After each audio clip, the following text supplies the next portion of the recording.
Motivation fades, discipline builds empire. इस बात को एक कहानी समझते हैं। एक लड़की थी Anaya, she was 21 year old और उसके अंदर एक एंटरप्रेन्योर स्पिरिट शुरू से थी कुछ बिल्ड करने की।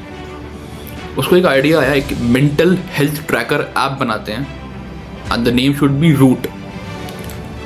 तो उसने सोचा कि अकेले तो हो नहीं पाएगा, अपने साथ लोगों को जोड़ा, 2-3 लोगों को जोड़ा, उस पर काम करना शुरू किया।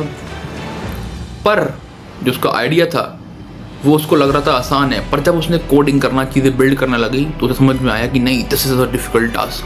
तो उसने एक बेसिक आइडिया प्रोटोटाइप दिया, पर वो रिजेक्ट हो गया। और फिर जैसे वो रिजेक्ट हुआ, लोग उसको छोड़ के जाने लगे, उस पर से विश्वास लोगों का उड़ गया। कॉम्पिटिटर आ गए, कॉम्पिटिटर ने एक इन्फीरियर प्रोडक्ट बनाया उसके आइडिया पर, उसे प्रपोज किया और वो करने लगा और चलने लगा। पर उसको एक बात समझ में आई कि ऐसे काम नहीं चलेगा।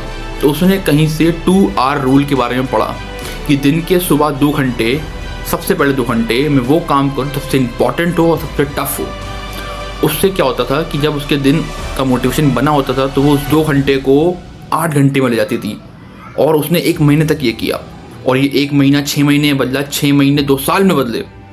और फिर जब 2 साल बाद उसने लॉन्च किया, that app was build a great one और वो $1 बिलियन वैल्यूएशन पे पहुंचा सिर्फ 6 महीने के अंदर।